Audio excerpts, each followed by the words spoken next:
সালামু আলাইকুম। গতকালকে রাত্রে থেকে আজকের এই সকাল পর্যন্ত একটা উত্তপ্ত পরিস্থিতি বিরাজমান।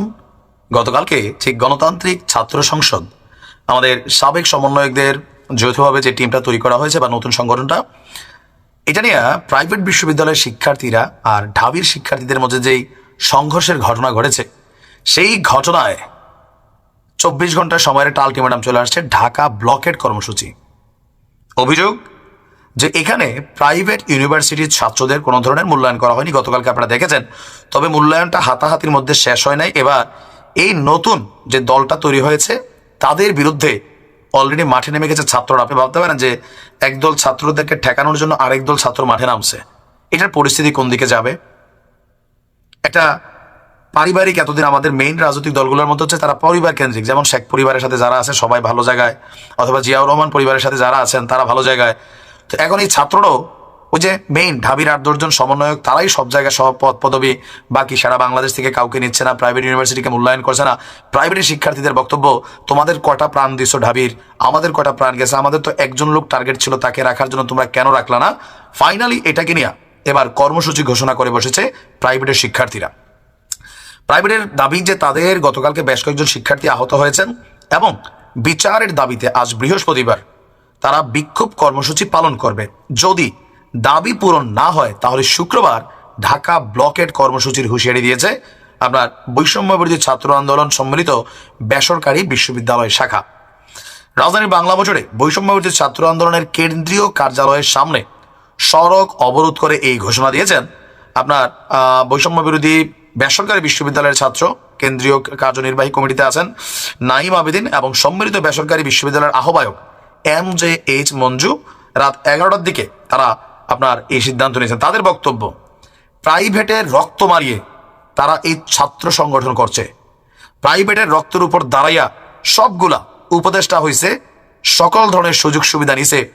প্রাইভেটের রক্তের উপর এই দেশটা স্বাধীন হয়েছে, কিন্তু নেতৃত্বে কেন প্রাইভেটকে বঞ্চিত রাখা হয়েছে? আমরাও মনে করি এই সমন্বয়ক সিন্ডিকেট ভাঙা দরকার। সারা বাংলাদেশ থেকে যারা ইউনিভার্সিটি, স্কুল, কলেজে যারাই আহত হয়েছে, নিহত হয়েছে, এই পরিবারগুলা গতকালকেও রাস্তার মধ্যে চিকিৎসার দাবিতে প্রধান উপদেষ্টার বাসভবনের সামনে যাচ্ছে। কেন ভাই? কারণ এদের চিকিৎসাও নাই, মূল্যায়নও নাই। আর প্রাইভেট যদি রাস্তায় না নামতো, এই নাহিদ আর চিফ সার্জিস্টরা ডিবি হারুনের বাটে বইরা আয়নাঘরে বন্দি থাকতে হইতো। কারণ তৎকালীন প্রেক্ষাপটে আন্দোলনের মোড়টা ঘুরাই দিয়েছিল প্রাইভেট। এটা কোনোভাবেই অস্বীকার করার কোনো রকম সুযোগ নেই। ছাত্রদের বক্তব্য, আজকে নতুন ছাত্র সংগঠন তারা ঢাকা বিশ্ববিদ্যালয়ের শিক্ষার্থীরা ন্যাশনাল, মাদ্রাসা, 7 কলেজ, প্রাইভেট বিশ্ববিদ্যালয়ের কাউকে রাখে নাই। তারা আমাদের বাদ রাখলে ঢাকা ব্লকেট করে দিব, কোনো দল কিছুই হইতে দিব না। হামলার বিচারের দাবিতে তাদের বক্তব্য, যদি সুরাহা না হয়, হামলাকারীদের গ্রেপ্তার করা না হয়, 28শে ফেব্রুয়ারি ঢাকা ব্লকেট। এখন এই যে বক্তব্য যে আমাদের কোথাও কোনো মূল্যায়ন নাই, আমরা এগুলো দাবিও করে নাই, কিন্তু এখন যেহেতু একটা ছাত্র সংগঠন হয়েছে, প্রাইভেটকে কেন বঞ্চিত করা হলো? মূল কেন্দ্রীয় কমিটি, তো যে বললাম সমন্বয়ক সিন্ডিকেটের কবলে এখন বাংলাদেশ। এরাই উপদেষ্টা, এরাই সমন্বয়ক, এরাই জাতীয় নাগরিক কমিটির বাপমা, এরাই বৈষম্য বিরোধীদের বাপমা, আবার এই যে গণতান্ত্রিক ছাত্র সংসদ, এরাই বাপমা। সো এদের বাইরে এখানে কাউ কিন্তু ঢুকার সুযোগ হচ্ছে না, যার কারণে ছাত্রদের বক্তব্য যথেষ্ট যৌক্তিক। আমরা মনে করি এই আন্দোলনের স্টেক হোল্ডার হিসাবে প্রাইভেট ইউনিভার্সিটি থেকে এখানে মূল কেন্দ্রীয় কমিটিতে 6 জনের মধ্যে 3 জন থাকা উচিত প্রাইভেট, আর 3 জন ঢাকা ভার্সিটি সহ থাকুক। তারা সবকিছু তাদের কন্ট্রোলে নিয়ে যাচ্ছে। ওই হান্নান মাসুদ বলতেছে আপনারা ধৈর্য ধরেন। কেনা বেড়া, তুই কে? কেন তুমি বলতে হবে ধৈর্য ধরেন? তোমরা বাবা মা হয়ে গেছো আর বাকিরা সবাই ধনচা। এগুলাতে কি হবে? তোমরা নিজেরাই একদিন বিপদে পড়ে যাবে। মনে রাখো, বিভাজনের জায়গাটা তোমরা তৈরি করতেছো, বৈষম্যের জায়গাটা তোমরা তৈরি করতেছো। ইভেন তোমরা এক ধরনের স্বৈরাচারী মেন্টালিটিতে হাঁটতেছো। এটা নিয়ে কথা কিন্তু এই লেভেলে চলে আসছে। কেন? যে তোমরা কারোর সিদ্ধান্ত শোনো না, তোমাদের সিন্ডিকেটের বাইরে কাউকে তোমরা এই পদ পদবি কমিটিতে রাখতেছো না।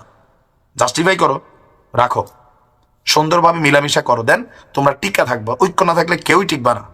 বিভাজনটা কিন্তু শুরু করছো তোমরা, এটা অনেক ভারী পড়বে, মাথায় রেখো। ভালো থাকুন।